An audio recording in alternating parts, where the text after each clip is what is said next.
Bamkast. Dear guests, welcome back to the studio of the International Theater of the AI Summit Gives the Future. In my studio, I will welcome Mr. Marcus Börner from Germany, AlphaQ Venture Capital. Yes. Marcus, welcome. Thank you so much. It's a great pleasure to be here with you. And we enjoy it, and we really appreciate your attendance to this event. As per the people that are watching us, I would like you to present a bit what are you doing as an entrepreneur, as an investor, and also what the AlphaQ does for the market and for itself. Yes. So it will be nicer from your words rather than myself. Thank you so much for giving me opportunity to speak a little bit about it. So AQVC at the core is a tech-enabled asset manager, and we're focused on venture capital. So we're in the private market space, and we operate two business units, one of them being a fund of fund. And as a fund of fund, we invest into venture capital funds around the globe. Wow. And in that context, we're very purpose-driven. So our aim is to democratize access to venture capital. We believe that venture capital is one of the most important asset classes on the world, because essentially it's fuel for innovation, for change. And there are so many brilliant minds out there with ideas and new approaches. And after all, these things only get to life through great people and capital. And that's why we really try to lift the venture capital industry. And the way we do that is we are structured as a stock corporation. And therefore, it's very easy to invest into us. And we're trying to really lower the barriers for people to bring their capital into venture capital. And that's at the core what we do with our fund of fund. And we've invested in 21 funds so far. We're focused on Europe predominantly. Around 60% of the capital goes to Europe, around 30% to the US, 10% into the rest of the world. And we focus on early stage funds that invest from pre-seed to Series A. And in that context, sector agnostic. So we're always looking for great fund managers. And then there's a second business unit, which is called AQVC Discovery. AQVC Discovery builds software and services to support funds in capital formation with LPs. So essentially, the software is a tool to help funds better market themselves and show data to investors that they actually care about. That's what we do, especially here in Sarajevo. We have a wonderful team of very smart and hardworking people, and it's great to be here.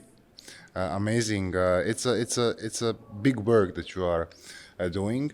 But I want to comment with you, let's say the last year or last 2 years, where it seems to be that it's becoming harder for people and startups to get towards the capital. It seems like that investors are expecting a bit of crisis. So that I saw many companies that were, for example, outsourcing companies and local startups that were operating previously when there were many more funds without sales departments because there were many referrals and stuff. But now I see a lot of companies starting to go and invest in their sales divisions because it seems that there is a bit of lack of capital. I don't know if I'm right with this saying, but I would like your comment, your look view on over it. it. View on it. In general, I think there's still access to capital. Right, and of course, the availability of capital is always, a function of how do people perceive the future. Are they optimistic or not?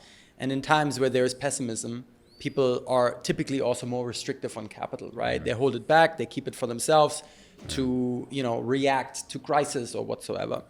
So in general, I think that especially since 2022, access to growth capital got a lot harder. Whereas in seed and early stage capital, I would say that the capital is still well available, and there's also a lot of dry powder in funds, right? So funds have been raising before 2022, where it was much easier, especially on the LP side, to raise capital, and this capital is within these funds, and it's now for them to distribute and deploy it. And at the same time, I think it's also a healthy natural selection, right? Not every single idea should get capital.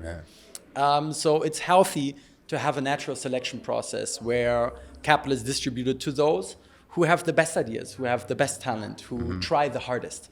So therefore, I think the encouraging message is maybe if you really need capital, you will find it. Yeah, definitely. And from your perspective, how much does the AI affect it all? I mean, I believe that the most of the new ideas, they are following the development of the AI. So how much does the development of it affects on the investing? Yeah, so I mean, I'm holding a keynote here at the conference about the impact of AI on investment management, and it's a huge topic. We could spend hours to discuss it, and I would say that the impact is extremely high. And you need to distinguish a little bit into public markets and private markets. So everything where you have trade on exchanges, high frequency transactions, informations, and processing those informations is essential. So with AI models being capable to build more complex logic chains or to bring text into action or code, there will be players who develop very tremendous skills to test and validate strategies by prompting them and by having code written more or less in real time, testing, validating the strategy, reinforcing the algorithms, and thereby developing advantages to those who do not use these tools. So in the public markets, I think it will be really, really crazy. In private markets, the world is a bit slower, right? So we make decisions and we only see the impact within a few months or even years. So this whole reinforcing aspect is a little bit different. But yet we spend a lot of time in private markets to find data, to analyze data, to structure data, and to make great decisions. And in this context, AI will have a huge impact to help humans on better decisions where humans are not necessary to do the work. To automatize the processes and to speed them up, to make them more efficient.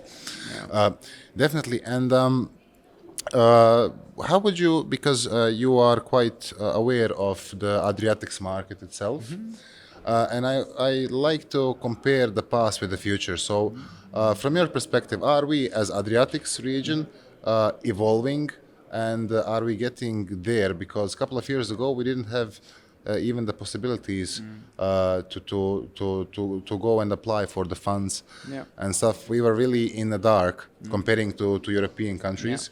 So how would you compare, let's say, 5 years ago before COVID and now, where we're at? So in general, I think the area has a really bright future.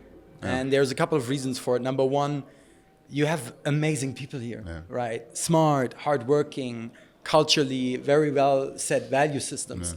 And that's the foundation for any entrepreneurial venture, right? And the second thing I think that is especially related to Bosnia as an example is cheap energy. So if you look into AI, it is computationally heavy. You need energy, you need cheap energy. And I think this is a big advantage that maybe the region is not even yet aware of enough to leverage on it. And last but not least, it's access to capital, right? And that's something that's getting better and better. The capital and private markets are globalizing, and also know-how is spreading across the globe. So we see a lot of funds here in the area really living up to global standards and getting better and better. So I really see a very bright future here for the area. I'm afraid that we might only be slow with the regulation, because yesterday we were joking we are going to do some laws about the AI once the AI becomes too mainstream. So I'm kind of always afraid of the politicians because they are running the show regarding the laws and stuff. And that's the old obstacle that's holding us down. But I believe that the community itself should be pressuring a lot. All of the investors, all of the people that are in the market, they should be the ones pressuring politicians, in fact, to do and to regulate the stuff. Because the world with AI is changing not from day to day, but from hour to hour. So I don't know, how did the European countries, are they faster in terms of changing the regulation and adopting to it, or we all have the same issues? I think Europe is behind when it comes to political dynamics that drive AI compared to the US, compared to China. If you listen to the thought leaders in China or in the US, they are extremely focused to create a political environment that makes it easy to lead AI. And yet, I think in Europe, in a certain way, when there are no laws, you cannot break them yet. Yeah. So it will be a lot about our politicians to set the right laws that help us as economies to be leaders in AI and to not lose track, which we are definitely years behind when it comes to the hardware and the software. But at the same time, AI is a big spectrum. Yeah. You have, infrastructure and foundational models and these things, and then you have applications. And I think the probably bigger opportunity for us is to bet on applying it, because the race for infrastructure, for hardware, probably has already been lost for Europe. Yeah, definitely. I fully agree. And there is a data that was said yesterday in one of the episodes that, for example, in Germany, which is considered to be the country with higher numbers, only 12% of people are using AI on a daily basis in their processes. Yeah. Compared to the average is around 8% on a daily basis. And it's still not there yet that we recognize it as something that we need every day. So should we try and motivate people? What's in order for them to get the real value out of it, and what are the ways for us to do so? That's a big challenging question. In general, I feel that education on AI and making that part of a subject in school is really essential for our future. And let's be realistic. We're not talking about 100 years. We're talking about very few years where majority of analytical decision-making process will have substantial advantages when using AI. And it will be hard for people who will not use it to compete with those people who understand how these tools work and can apply them and even enhance them because they understand them.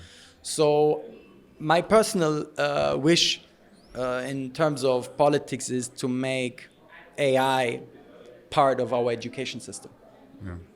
And it will be crucial for our economies and for wealth creation and for our ability to compete that we have a broad adoption and understanding of these tools.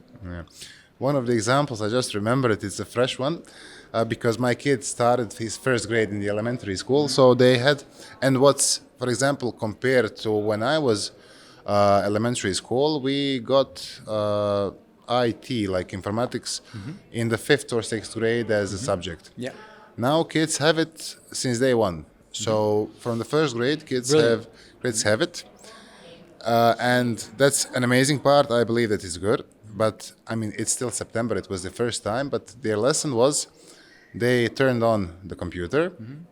And then these little pricks, they saw that there is Roblox installed. And they wanted to play it immediately because they know what it is. And the second part of the lesson of the class was with what they're doing now. Now you shut it down. So... it sounds very basic.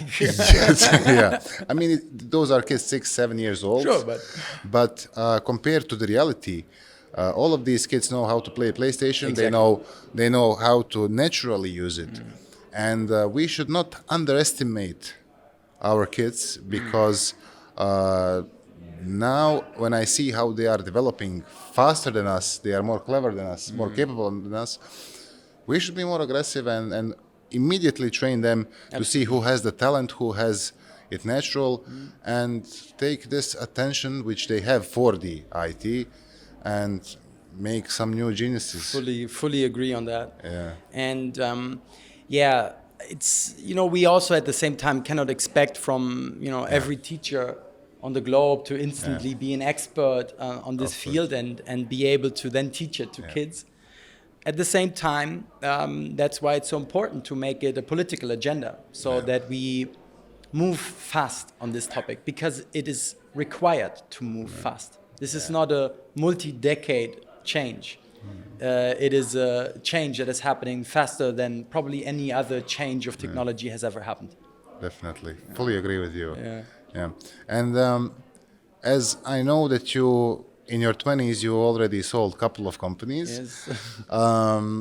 I would like to get some of your advices to the people that are deciding or are already on the way in the industry and looking up to you as somebody who can give them advice. So some general advices, considering that we are at the AI Summit, the time that is in front of us, how should we prepare and what should we do? Yeah.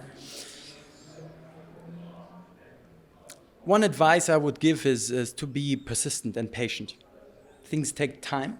We're in a very fast world, but creating a company, solving real world problems and bringing a mastery to it really requires time. And the people that I've seen succeed, they have been the ones who were sticking to their decisions and to their commitments. They were not hopping from A to B or to the next best opportunity. They remained with what they have made decisions for, and they pulled through. Yeah. Sometimes that means to pivot, to question things that do not work, but it, after all, says you don't give up on the things, on your overall mission of being, for instance, an entrepreneur. Then another one that I feel is worth putting attention on is that often I've seen founders focus just on their products, whereas it is equally important and probably more important to actually build a great organization. An organization where people communicate healthy, maintain healthy relationships, learn and teach each other, and grow as a team. And that is, after all, probably the highest success factor of any entrepreneurial action, because when you have a great organization, you will be able to change and build great products. Cool. Yeah. And I would add, because I always like to do it in three ways, 1, 2, 3. I would add just on top of it, resilience. Yeah. Yeah. Absolutely. To survive, it's important to survive. And once you survive, the benefits are going to come. Marcus, thanks a lot for attending the summit. Thank you so enjoy much. it. I wish you luck on your keynote. It's going to be amazing. Thank you I so see much. it now. Thanks for you. having me.